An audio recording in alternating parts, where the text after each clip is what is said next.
Le processus de paix israélo-palestinien est un processus qui a vu plusieurs tentatives d'accord, de négociation, de médiation, afin de régler définitivement l'un des conflits les plus longs et complexes de l'histoire. Parmi ces phases, ces périodes où la paix a été envisagée, l'une des plus marquantes est certainement la phase du processus d'Oslo, qui implique pour la première fois les Palestiniens au cœur des négociations. Mais bien plus que de simples accords, il s'agit d'une période allant de 1993 à environ 2000 qui avait pour vocation de régler définitivement le conflit et qui a défini l'avenir des deux parties. Définit l'avenir d'abord par l'héritage laissé, mais aussi par son échec qui a contribué à exacerber les tensions et à dessiner le paysage politique actuel. Nous allons donc revenir dans ce documentaire sur ces accords, leur contexte, leur contenu et leurs conséquences en essayant de comprendre le processus de paix israélo-palestinien.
Le conflit israélo-palestinien dure depuis plus d'un siècle, marqué par des revendications opposées sur la terre de la Palestine. Mais ce conflit prend une ampleur tout autre à partir de 1948 et de la déclaration d'indépendance d'Israël, où de nombreuses guerres vont s'enchaîner, bouleversant la situation politique de la région.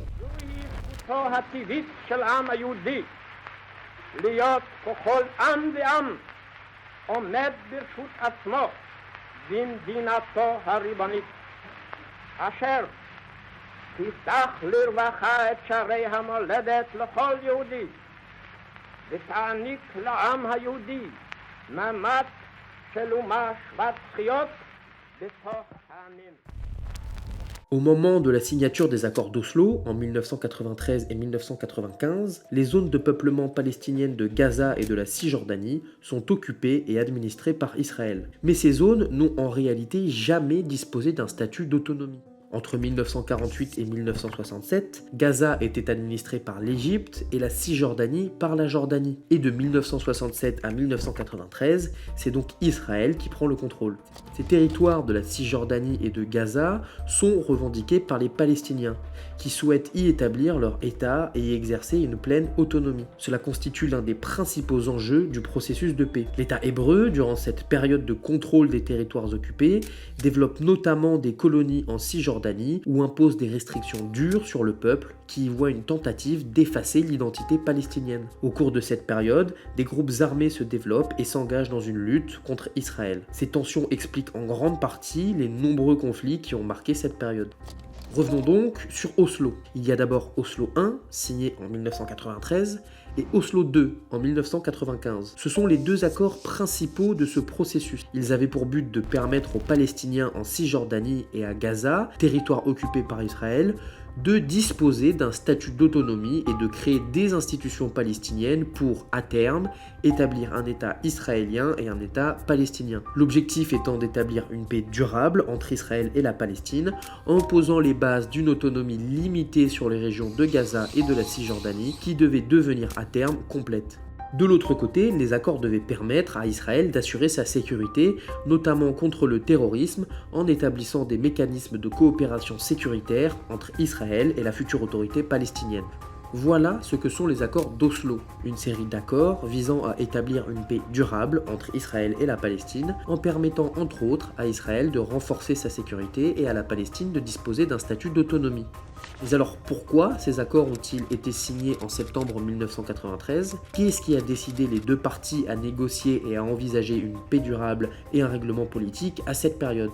Plusieurs raisons peuvent expliquer cela. Voyons d'abord le côté israélien en essayant de comprendre leur motivation d'une volonté de négociation politique en 1993.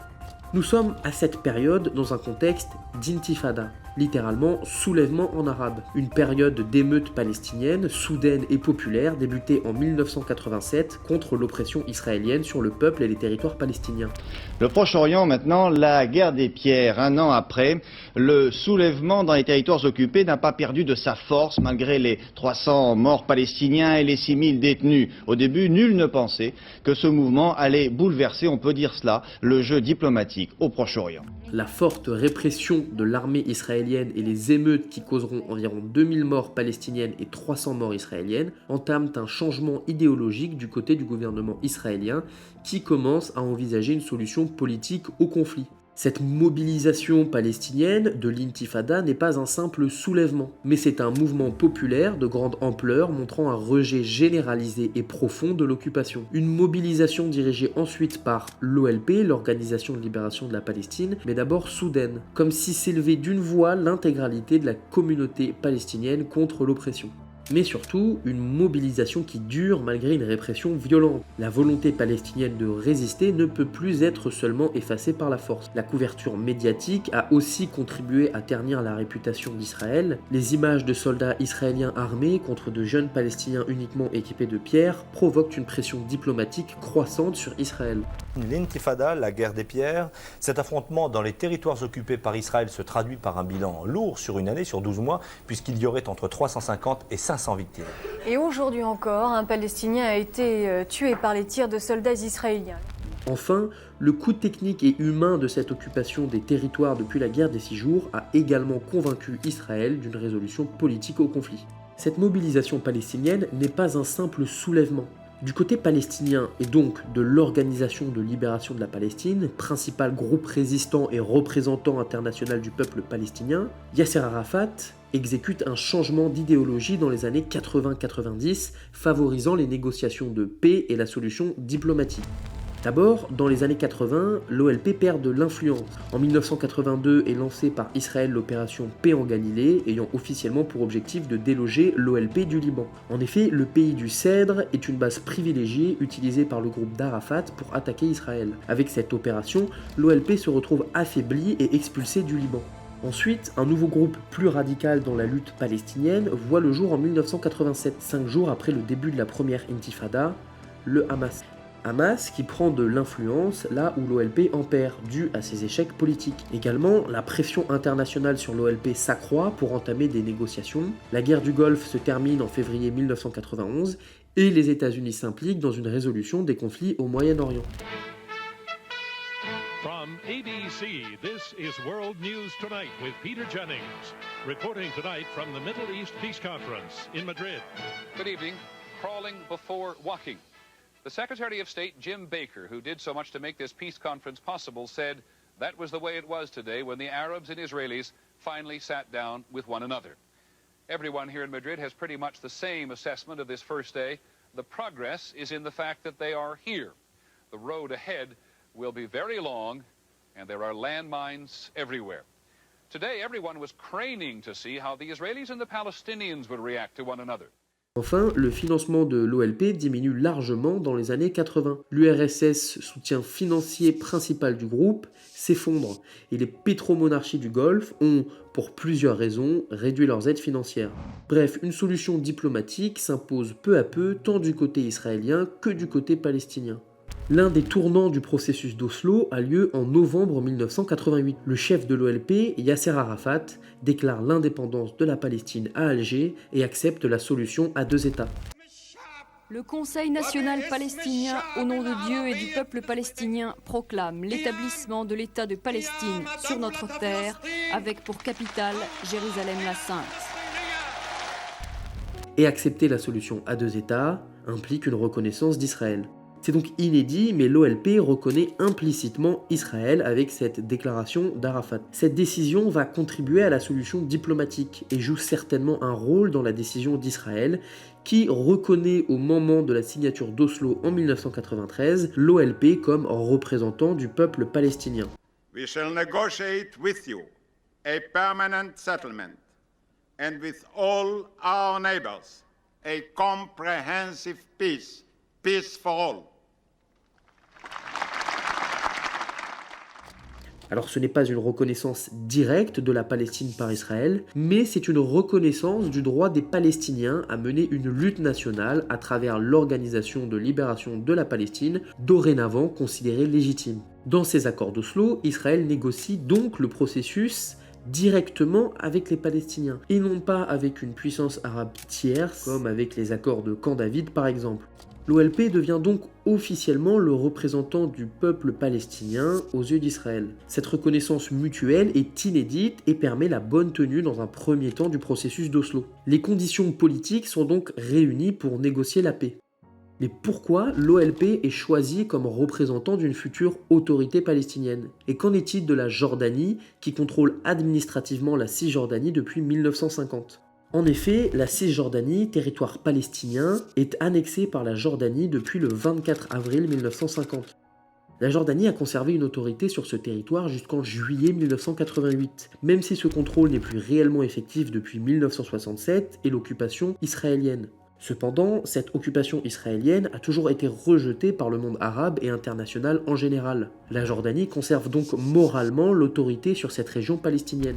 Et ce contrôle de la Jordanie sur la Cisjordanie n'a pas facilité les négociations, puisque cela a écarté l'OLP du processus. D'ailleurs, ce n'est pas un hasard si la déclaration d'indépendance de Yasser Arafat a lieu le 15 novembre 1988. C'est juste après que la Jordanie démantèle tout lien juridique et administratif avec la Cisjordanie. L'OLP a donc le champ libre. Nous avons donc une solution diplomatique qui s'impose tant du côté israélien que du côté du principal groupe de résistance palestinienne, l'OLP. La Jordanie démantèle tout lien juridique avec la Cisjordanie, l'une des deux régions palestiniennes occupées, laissant la place à l'OLP comme représentant officiel de cette région. En addition à la pression diplomatique qui s'accroît dans les années 90, après la guerre du Golfe et la chute de l'URSS dans un contexte d'intifada qui dure. Ce sont donc ces multiples conditions qui permettent le lancement du processus d'Oslo en 1993. Les accords d'Oslo se basent sur les accords de Camp David de 1978 signés entre l'Égypte et Israël. Plus précisément sur l'accord Un cadre pour la paix au Moyen-Orient qui, par ailleurs, a été un échec. Les accords d'Oslo reprennent donc la structure de ceux de Camp David, notamment sur la mise en œuvre des résolutions 242 et 338 de l'ONU, ainsi que sur l'établissement d'une autorité autonome en Cisjordanie et dans la bande de Gaza. Cependant, contrairement aux accords de Camp David, les accords d'Oslo sont négociés avec l'OLP directement, ce qui est une différence majeure. C'est la première fois que des négociations ont lieu directement entre des Palestiniens et Israël. Facteur qui peut expliquer en partie l'échec des accords précédents. En effet, les accords d'Oslo débutent en préambule par une double reconnaissance, c'est-à-dire une reconnaissance de l'OLP comme représentant du peuple palestinien par Israël et une reconnaissance d'Israël par l'OLP. Un échange de lettres entre Arafat et Rabin, le premier ministre israélien, officialise cette reconnaissance. C'est donc une étape historique qui a créé une vague d'espoir pour établir une paix durable. Les accords d'Oslo, ce sont donc deux accords. Oslo I, officiellement intitulé Déclaration de principe sur les arrangements intérimaires d'autonomie gouvernementale, il s'agit à l'origine d'une négociation secrète rendue publique lors de la signature le 20 août 1993. Premièrement, comme évoqué précédemment, les accords commencent en préambule par une double reconnaissance entre Israël et l'OLP, permettant ainsi de débuter les négociations et d'inclure directement et pour la première fois les Palestiniens au cœur de celles-ci. Ensuite, Oslo I prévoit le retrait d'Israël immédiatement après la signature dans certaines zones de Gaza et de la Cisjordanie, ainsi que l'établissement d'une autorité palestinienne intérimaire, autonome, avec un conseil législatif élu pour et par le peuple palestinien en Cisjordanie et à Gaza. Autorité palestinienne intérimaire est élue pour une durée transitoire de 5 ans. Les accords d'Oslo I mentionnent la création de l'autorité palestinienne et du conseil législatif, mais ceux-ci ont été créés plus tard, en 1994 pour l'autorité palestinienne et en 1995 pour le conseil législatif. C'est là toute la particularité d'Oslo. Comme pour les accords de Camp David, Ceux d'Oslo prévoient l'instauration d'un cadre pour la paix, suivi d'une période transitoire durant laquelle ces réformes sont mises en place et où les négociations continuent, conduisant ensuite à un règlement permanent des questions plus complexes. Les réfugiés, Jérusalem, la colonisation, etc. C'est donc une démarche en 3 étapes. Résolution immédiate de certains sujets, transition, puis résolution définitive du conflit. Le règlement permanent, qui devait avoir lieu à l'issue de la période intérimaire en 1999, devait être basé sur les résolutions 242 et 338 de l'ONU.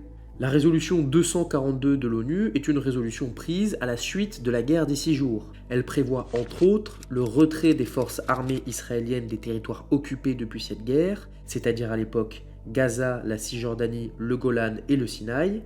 Elle exige aussi la cessation de tout état de belligérance, le respect de la souveraineté et de l'indépendance politique de chaque État de la région, leur droit de vivre en paix, ainsi qu'un règlement juste du problème des réfugiés palestiniens.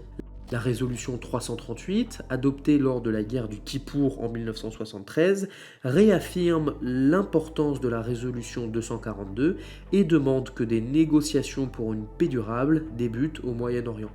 Si l'on récapitule, Oslo I, c'est d'abord, à la signature des accords, le retrait de l'armée israélienne dans certaines zones palestiniennes, l'établissement ensuite d'une autorité palestinienne avec un conseil législatif pour administrer le territoire, puis une période transitoire de 5 ans, à l'issue de laquelle le règlement des questions permanentes devait s'effectuer. L'accord prévoit également que les négociations finales devront commencer au plus tard au début de la 3e année après le début de la période transitoire. Cette période transitoire commençant au moment où l'armée israélienne quitte les zones négociées, ce qui initie le transfert de pouvoir d'Israël vers l'autorité palestinienne. Et cela a bien eu lieu 3 semaines après la signature des accords de Gaza-Jéricho, le 4 mai 1994, accord de suivi de ceux d'Oslo. Un mois jour pour jour après la signature à Washington de l'accord historique israélo-palestinien sur le processus d'autonomie de Gaza et de Jéricho, les négociateurs des 2 bords se sont retrouvés aujourd'hui en Égypte pour passer des bonnes intentions aux actes. 2 mois de négociations sont prévus pour la mise en œuvre concrète de cet accord d'autonomie. L'armée israélienne commence alors son retrait progressif des territoires palestiniens et l'autorité palestinienne est créée avec Yasser Arafat, président de facto, qui sera officiellement nommé président après les élections organisées en 1996. Une autorité palestinienne est donc créée, mais elle n'est pas totalement indépendante, comme il l'est spécifié dans les accords de suivi Gaza-Jéricho. Israël transfère l'autorité spécifiée dans le présent accord du gouvernement militaire israélien et de son administration civile à l'autorité palestinienne établie par la présente, conformément à l'article 5 du présent accord, à l'exception de l'autorité qu'Israël continuera d'exercer conformément au présent accord. Cette citation montre qu'Israël conserve certains pouvoirs, notamment sur les zones palestiniennes où sont implantés des colons israéliens, mais aussi sur les sujets tels que les relations extérieures et surtout la sécurité extérieure et intérieure. L'autorité palestinienne est créée, autorisée par les accords d'Oslo à créer une force de police, mais pas une force armée. Israël conserve donc la responsabilité de l'ordre et de la sécurité sur le territoire. Suite à Oslo I, le processus d'Oslo est lancé et d'autres accords viennent préciser et mettre en œuvre les décisions prises. Il y a donc, comme évoqué précédemment, l'accord de Gaza-Jéricho qui initie le retrait des troupes israéliennes, la création de l'autorité palestinienne, ainsi que le début de la période intérimaire qui devait se terminer en 1999. Un nouvel accord est signé le 24 septembre 1995. Il vient remplacer les accords pris depuis Oslo I, dont Gaza-Jéricho, et il est très important, il s'agit d'Oslo II. Alors qu'il est signé à Taba en Égypte, on l'appelle Oslo II car il s'inscrit dans le prolongement d'Oslo I, fait partie du même processus de paix et vient compléter ses premiers accords. Cet accord d'Oslo II est en réalité très important pour une chose. C'est lui qui établit les 3 zones en Cisjordanie, les zones A, B et C. Et oui, la Cisjordanie était déjà, à cette époque, remplie de colonies israéliennes qui rendaient difficile le partage du territoire. Pour rappel, la Palestine, selon les accords, est une zone administrative unique qui comprend Gaza et la Cisjordanie. Cependant, ces deux territoires ne font pas face aux mêmes enjeux, et le statut de la Cisjordanie est complexe du fait de la présence de nombreuses colonies israéliennes.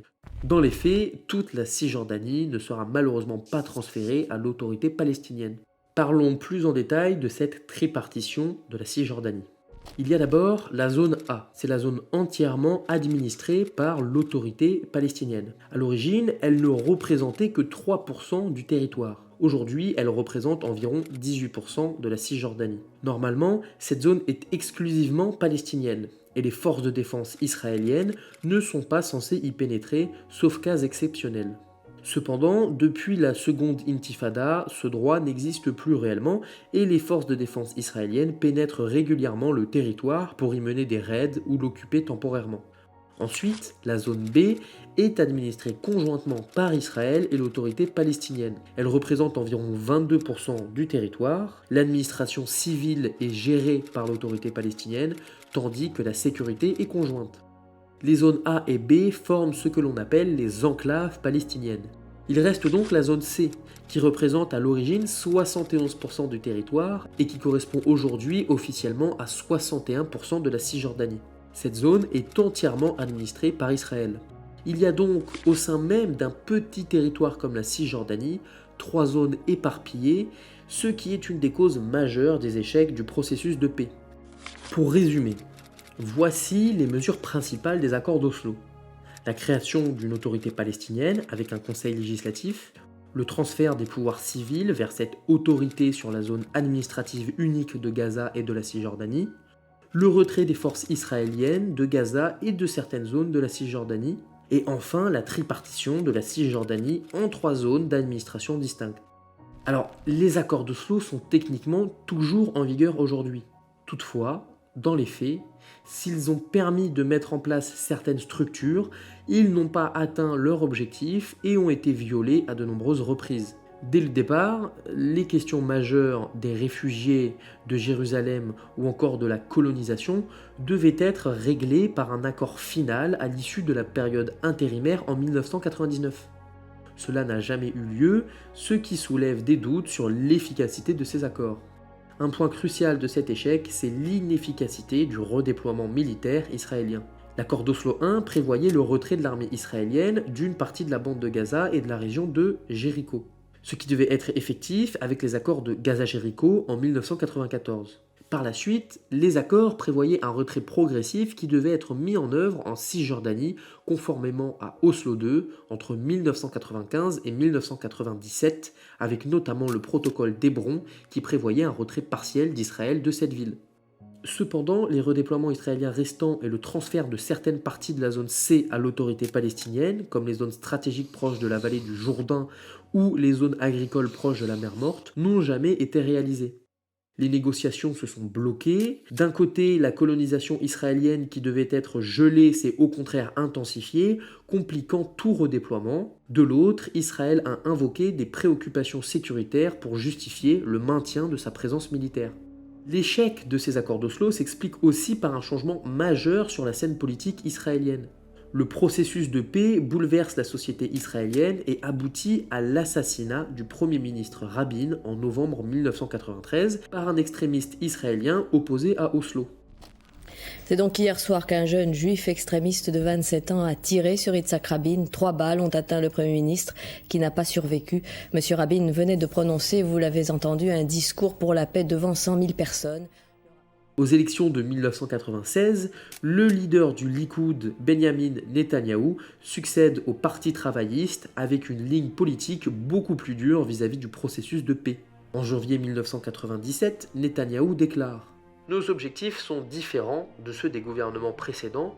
Nous utilisons l'intervalle de temps de l'accord pour atteindre nos objectifs, maintenir l'unité de Jérusalem, assurer la profondeur de sécurité nécessaire à la défense de l'État, insister sur le droit des Juifs à s'installer sur leurs terres et proposer aux Palestiniens un arrangement approprié pour l'autonomie, mais sans les pouvoirs souverains qui constitueraient. » Avec cette déclaration, Netanyahou explique que la politique n'est plus la même, qu'il n'est plus prévu de permettre aux Palestiniens de devenir un État souverain et que la colonisation va s'intensifier dans toute la Cisjordanie, ce qui va à l'encontre des accords. Le processus d'Oslo est aussi sapé par des actions isolées qui contribuent à l'alimentation du conflit. Comme évoqué précédemment, certains militants ou groupes militants extrémistes ne sont pas en faveur d'une coopération israélo-palestinienne. Le nombre d'attentats du Hamas a largement augmenté, notamment les attentats suicides. Par exemple, le Hamas et le djihad islamique palestinien ont commis un attentat suicide contre des juifs tuant 8 personnes en réponse à une attaque d'un militant d'extrême droite israélien ayant ouvert le feu sur des Palestiniens tuant 29 personnes quelques mois après la signature des accords. Après l'assassinat il y a 10 jours par l'armée de Tsahal d'un des chefs militaires du Hamas, le mouvement islamiste avait aussitôt annoncé qu'il se vengerait. Le Hamas qui a revendiqué aujourd'hui la série d'attentats suicides commis depuis la nuit dernière. Cela a entraîné une escalade de la violence et des affrontements des deux côtés qui ont rendu difficile l'établissement du processus de paix. Cette montée des violences a lieu, ce qui radicalise rapidement l'opinion publique et permet aux détracteurs des accords d'Oslo d'atteindre le pouvoir. C'est le cas, comme évoqué précédemment, du Likoud et de Netanyahou, ou du Hamas qui prend peu à peu de l'importance et arrive à remporter l'élection législative de 2006. Cette radicalisation progressive des populations a changé leur vision de l'avenir et leur acceptation des processus de paix. Avec des groupes extrémistes opposés aux accords, ceux-ci ont peu de chances d'être appliqués. Également, les colonies et la population de ces colonies en Cisjordanie n'ont cessé d'augmenter, alimentant la controverse. Mais leur position est également facteur de conflit.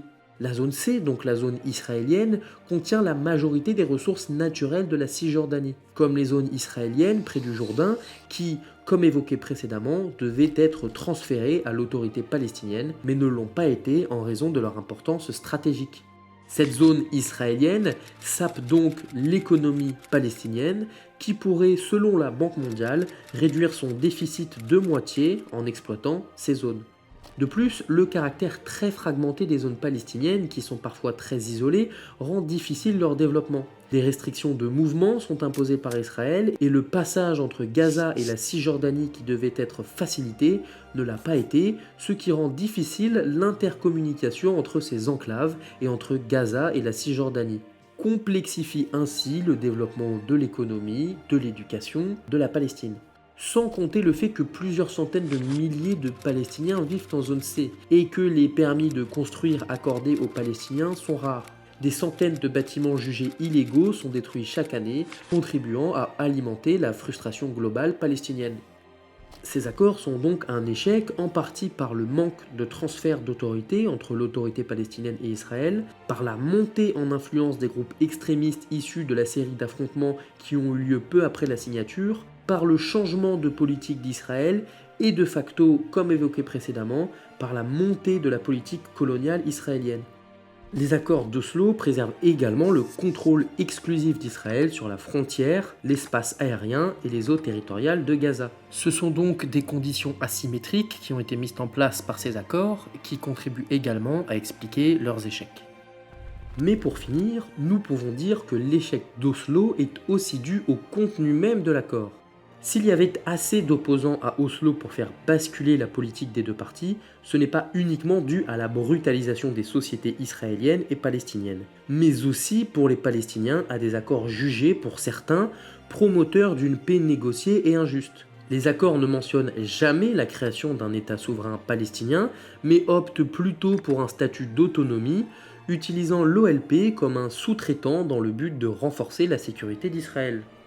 Aujourd'hui, ces accords, bien qu'officiellement encore en vigueur, sont un échec, puisque l'accord permanent n'a jamais eu lieu et qu'ils sont constamment violés. Néanmoins, Oslo laissera un héritage encore visible aujourd'hui, avec la création des institutions palestiniennes ou encore le zonage de la Cisjordanie. Les tensions vont à nouveau s'exacerber en 2000 avec la deuxième intifada, où la paix est plus éloignée que jamais. D'autres tentatives d'accord ont vu le jour, comme la feuille de route pour la paix, mais encore aujourd'hui, aucune question n'a été résolue, et de nouveaux défis politiques se sont ajoutés avec la séparation de Gaza et de la Cisjordanie, ou à la guerre qui dure depuis octobre 2023. Mr. Prime Minister, Mr. Chairman, This day belongs to you. And because of what you have done, tomorrow belongs to them. We must not leave them prey to the politics of extremism and despair, to those who would derail this process because they cannot overcome the fears and hatreds of the past. We must not betray their future. For too long, the young of the Middle East have been caught in a web of hatred not of their own making. For too long, they have been taught from the chronicles of war. Now we can give them the chance to know the season of peace. For them, we must realize the prophecy of Isaiah, that the cry of violence shall no more be heard in your land, nor rack nor ruin within your borders. The children of Abraham, the descendants of Isaac and Ishmael, have embarked together on a bold journey. Together, today, with all our hearts and all our souls, we bid them shalom, salam, peace.